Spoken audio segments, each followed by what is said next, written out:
लोकसभा इंतखाबात के सिलसिले में सियासी सरगर्मियाँ आज काफ़ी अरूज पे हैं और ऐसे में जो है इल्तिजा मुफ्ती यानी साबिक वज़ीर आला महबूबा मुफ्ती की दख्तर इल्तिजा मुफ्ती आज काफ़ी सरगर्म, वो सियासी सरगर्म में काफ़ी मबजूल दिख रही हैं। खासकर वो खैर मकदम है आपका। जी शुक्रिया।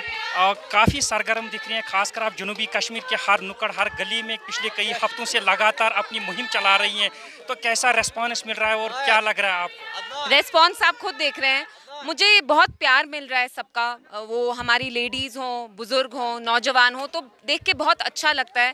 क्योंकि जब आपको इतना प्यार मिलता है, आप क्या कह सकते हैं, क्योंकि मैंने तो इनके लिए कुछ किया नहीं है। महबूबा जी मुफ्ती साहब ने इनके लिए बहुत किया है, लेकिन I am an ordinary person, तो मुझे बहुत प्यार दे रहे हैं, मेरा बहुत अच्छे से इस्तकबाल किया है, उसके लिए आई एम वेरी ग्रेटफुल। तो ये बताइए, जो आज की जो इलेक्शन है, खासकर जो अनंतनाग राजौरी कॉन्स्टिट्यूंसी के जो नशस्तें हैं, तो इस पे दोनों दो खतों के दरमियान जो लोग हैं, दोनों खतों के लोगों को कैसे एतमाद में लेना है, एक बड़ा चैलेंज है। तो कैसे देखती हैं आप? दोनों खित्तों को ये बताना है कि अभी सबसे ज़रूरी चीज़ जम्मू कश्मीर की आवाम के लिए कि वो एक साथ रहें।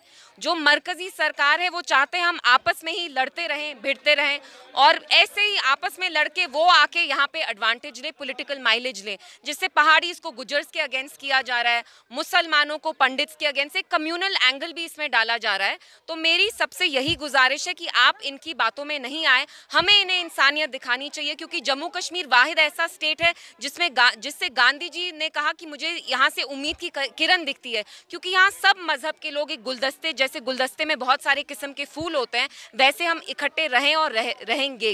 जिस तरह से आप एक एनर्जेटिक अंदाज में जो है अपनी कैंपेन चला रही हैं, तो कई दिनों कबल जो है आपने गोजरी या पहाड़ी में भी एक तकरीर की थी, वो काफ़ी वायरल हुई थी।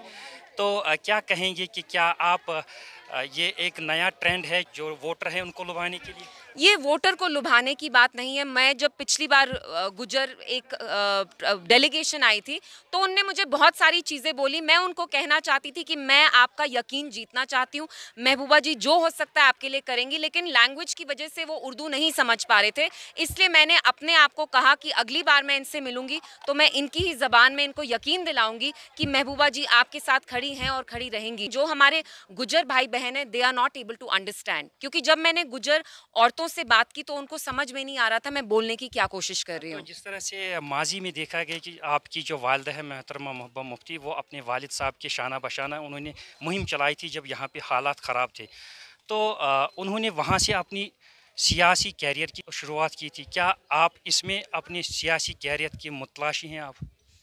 मेरा पॉलिटिक्स में आना एक मजबूरी था। आप खुद जानते हैं कि 2000, और मैं अभी नहीं आई हूँ, 2019 में जब जम्मू कश्मीर को पूरा एक जेल बना दिया, तब से मैंने बात करना स्टार्ट की। तब से 5 साल हो गए, तब इलेक्टोरली तो मैंने कुछ नहीं बोला।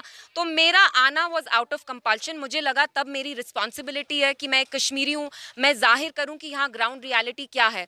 उसके बाद जैसे इनने पार्टी तोड़ी, हमारे बहुत सारे लीडरान निकाले गए, मिनिस्टर्स, राज्यसभा मेंबर पार्लियामेंट। तो एज अ डॉटर जब मैंने अपनी मदर को अकेला देखा, तो कहीं ना कहीं एज अ डॉटर मेरा प्रोटेक्टिव इंस्टिंक्ट जाग उठा, और मुझे लगा कि एज अ डॉटर मुझे उनके साथ खड़े रहना पड़ेगा। लेकिन मैं उनमें फुल कन्विक्शन रखती हूँ। Even as a PDP supporter मैं जानती हूँ कि महबूबा जी ही बेबाकी से पार्लियामेंट में बात करेंगी। जैसे कि ए बी और अब सी जो है नेशनल कॉन्फ्रेंस इसको बोल रही है, तो क्या कहेंगे? लोग तो कुछ भी बोलेंगे, वो बोलने को तो टैक्स नहीं चलता है, तो वो बोलें। लेकिन मैं एक चीज़ ज़रूर कहूँगी, बाकी भी जो जमातों के वर्कर्स हैं, जिस जमात का आपने नाम लिया, वो भी कहीं ना कहीं हमसे जुड़े हुए हैं, क्योंकि वो भी जानते हैं कि उनके लीडर बात नहीं कर पाते, महबूबा जी ही बात कर पाती है, तो वो सब महबूबा जी की रिस्पेक्ट करते तो हैं। जिस तरह से डेफर किए गए यहाँ के इंतखाबात, उसके बारे में बताइए क्या? डेफर इसलिए किया क्योंकि इनको पूरा समझ में आ रहा था कि महबूबा जी के लिए एक वेव बन रही है साउथ कश्मीर में। इवन पीर पंचाल, जहां उनने बहुत सारे टूर्स किए, तो वो नहीं चाहते हैं महबूबा जी पार्लियामेंट में जाएं। लेकिन उनकी कोशिश को हम कामयाब नहीं होने देंगे। इंशाल्लाह जो हमें ज़्यादा वक्त मिला है, वील मेक श्योर कि हम दुगनी मेहनत करें और महबूबा जी को हम बड़े मार्जिन से पार्लियामेंट भेजें। एक तरफ कांग्रेस और एनसी साथ में, और दूसरी जानिब आप उनके मद्देमुकाबले कहाँ पे देख रहे हैं पीडीपी? देखेंगे जब रिजल्ट आएगा। अपना तो मैं बोलूँगी, कुछ तारीफ करूँगी अपनी जमात की तो वो अच्छा नहीं लगेगा, लेकिन जहाँ तक मैं समझती हूँ यहाँ जो जम्मू कश्मीर के लोग हैं वो समझते हैं कि पीडीपी को क्यों आइसोलेट किया गया है, महबूबा जी को क्यों ऐसे अकेला छोड़ दिया, बिकॉज दे नो कि वही बात करेंगी, उन्हीं में दम है। तो ये तो लोगों के हाथ में, इवेंचुअली इट्स नॉट जमात जो डिसाइड करेगी पार्लियामेंट कौन जाएगा, ये डिसीजन मैं लोगों के हाथों में छोड़ूंगी कि वो किसको पार्लियामेंट भेजेंगे। लेकिन मेरी उनसे यही इल्तिजा होगी कि वो महबूबा जी को वोट करें। तो डिलिमिटेशन को कैसे देखते हैं?